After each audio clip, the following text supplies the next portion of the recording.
Hey guys, this is a Randcast short part 2 about Chris Candido. I'm not sure how many parts there's going to be, but I've just got a whole bunch of awesome information.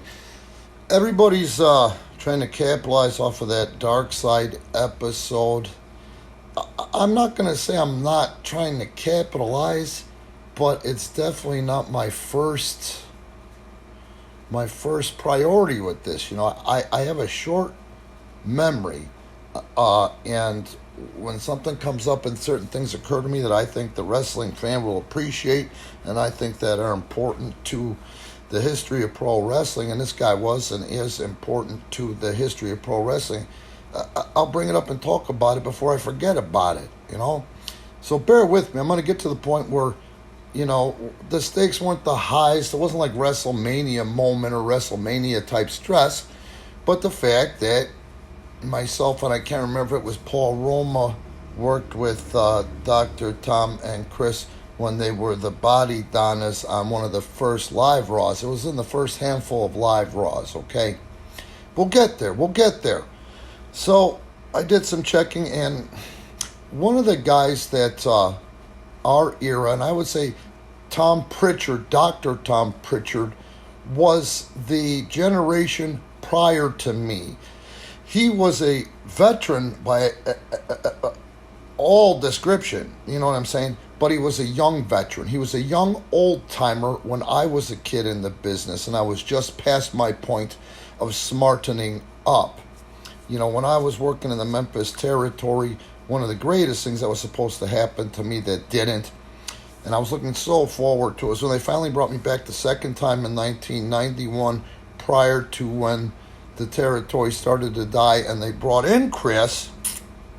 I was supposed to feud with Tom for the Texas title and blah, blah, blah. This ain't about me. This is about Chris. But the point I'm trying to make is guys like myself and Chris Candido would quote unquote man crush on Tom Pritchard. He was so fucking good.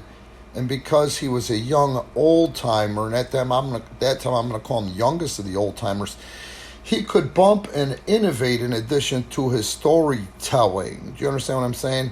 So an opportunity to work with Tom Pritchard or tag with Tom Pritchard was fucking huge for us guys trying to learn the industry.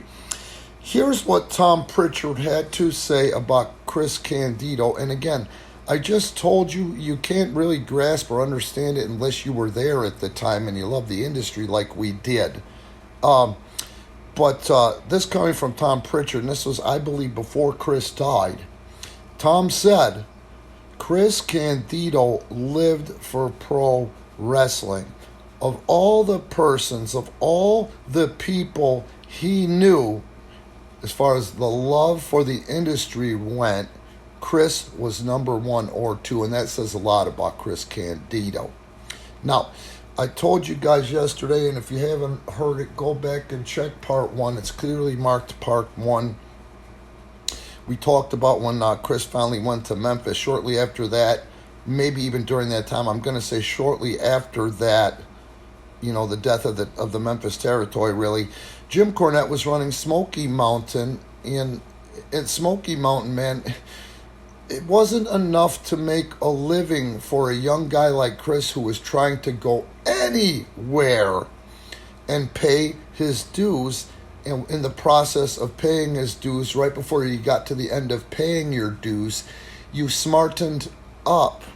He was at Smoky Mountain long enough, and you paid dues, man, because you were starving. Because I think they were only working 3-4 days a week, which is more than anybody else was at the time to learn, and they had such great talent, including Tom Pritchard.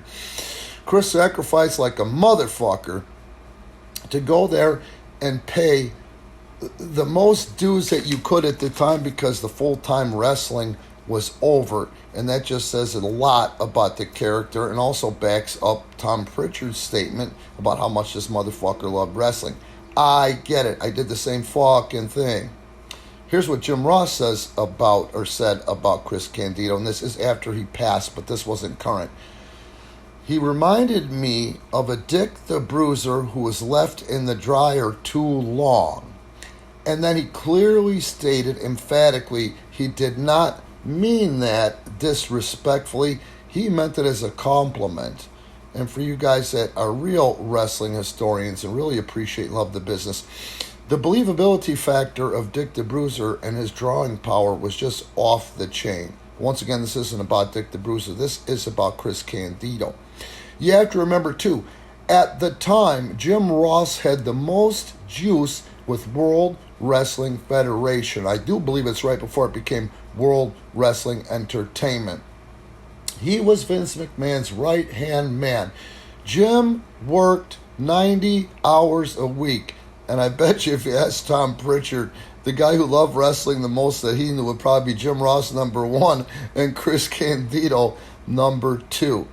Fact of the matter is, and this is a guy who was really the juice, the head of creative, the right hand of Vince McMahon. Chris's biggest downfall was the fact that he was 5'8" at the time. And you see, this is right on the cusp of when things were starting to change for the smaller guys. So you have to stop and think for a minute. The fact that, Chris had a great body, but being only 5'8", he did make it to World Wrestling Entertainment. You see what I'm saying? And sadly, the biggest thing that effed him at World Wrestling Entertainment was Tammy's promiscuity. And I will not bash Tammy once again. I'm not a guy who likes strip joints. The reason I don't like strip joints is because most of the girls there have a story. And I can't look and enjoy them like I should be able to because of the fact that I'm always worried about the story. So therefore, I feel guilty, when I'm starting to do that. And I'm going to go ahead and say that poor Tammy, there's a story there. There is a story there. And again, mental illness, addiction, they're diseases, folks. It's in the genes, and it takes a lot of work. But unfortunately, the egomaniac that, Shawn Michaels was, the sad fact that Michaels had all the juice at the time that he did have. I mean, let's face it, he had so much juice that it affected the future and the last big run for Bret Hart, who was one of the top guys in the history of the industry over the last 30 years. I'm not going to blame and point fingers, okay? We know what we know, okay? But I'm going to go ahead and say the predatory behavior when you play upon somebody like Tammy with her issues, I'm going to say that the shame from that promiscuity is what effed Candido out of his money-making run at World Wrestling Entertainment. Tomorrow we'll talk more. It'll be part 3. I'll go over some things tomorrow about the surgery. Some fact-based shit about the surgery and some fact-based things that nobody knew when TNA Wrestling told him the day after surgery if he didn't appear at the TV taping, he was going to be fired. Thanks, guys.